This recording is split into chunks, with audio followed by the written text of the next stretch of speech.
I had my own eyes rolling in my head when I used the phrase. But I mean, he was right about that. We've got to be tough on crime, tough on the causes of crime. It's got to be deterrent. But also, Emma is right. When these people are released back into society, we want people to be less likely to reoffend. That's the key component of it all. So, yeah. But in many ways, the revocation of freedom, the fact that you're being locked up, that's the punishment. Yes. The fact is, you could then lock them up for 23 and a half hours a day and say it's even worse punishment. But ultimately, I think while you're there could be things that you might do that would rehabilitate you back into polite society when you come out. There are some people, fair enough, who are unsalvageable. I understand that, right? There may be Islamist gangs who have no interest in doing this and maybe are playing every for fools. But I think generally we should see people in the best possible light, and I think there's something to be learned from this. Ironically, one of the language style guides that hasn't come out in this Dominic Raab report is trans women in women's prisons, which is something apparently is not to be talked about.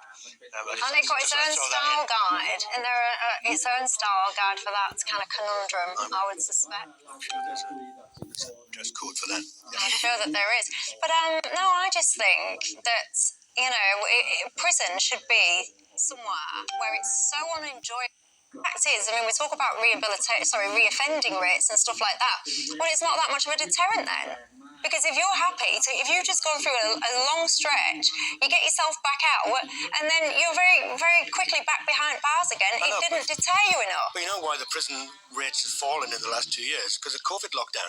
So, maybe we could lock down society and create our own little individual prisons, and then maybe we'll have win-win. But I just think that there's something about liberty and something about denial of liberty which is fundamental. And most people don't want to lose their liberty. That's why we have the ID pass conversations. Well, behave and you won't end up in prison. But they do. The vast majority do. That's the good thing, isn't it?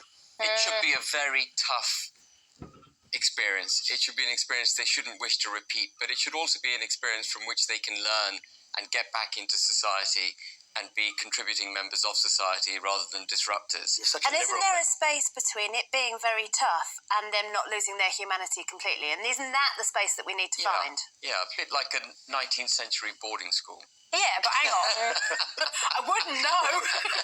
but some of these criminals, I've got to say, some of these criminals, they couldn't care one jot about humanity, about the people who they are offending against. So I don't know if they're robbing or murdering or whatever it is that they're doing. They don't care about humanity. Yeah, but hang on, then the second that they get in prison, all of a sudden, human rights and humanity is right up their agenda number one.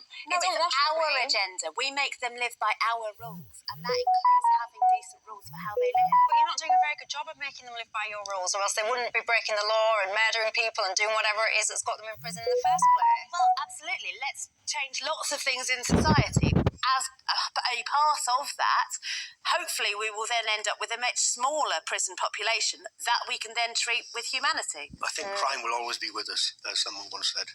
Yeah, unfortunately. Yeah, I think that you're right on that one. Anyway, what do you think? I have very strong views, by the way, because when I was a teenager, my then boyfriend was in and out of prison more often than a yo-yo. So I spent every other weekend in prison, and he loved it. And half of his friends was in there as well. So I've got that kind of perspective, and it's never left me, albeit that was quite some years ago. Anyway, that is all we've got time for tonight. Thank you very much to my panel, Emma and Austin and Ben. Thank you. Thank you as well to you at home for your interaction tonight.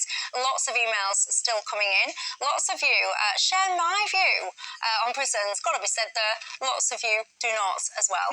Anyway, keep your thoughts coming in. What do you want me to be focusing on in future shows? And as I mentioned at the start of the show, if there's anyone that you would like to see on the panel, you want to hear from them, let me know. You can email me gbviews@gbnews.uk. You can tweet me as well at Michelle Jubes or at gbnews. Now, you have yourself a fantastic evening. Nigel Farage is coming up in just a few minutes, and I will see you same time tomorrow.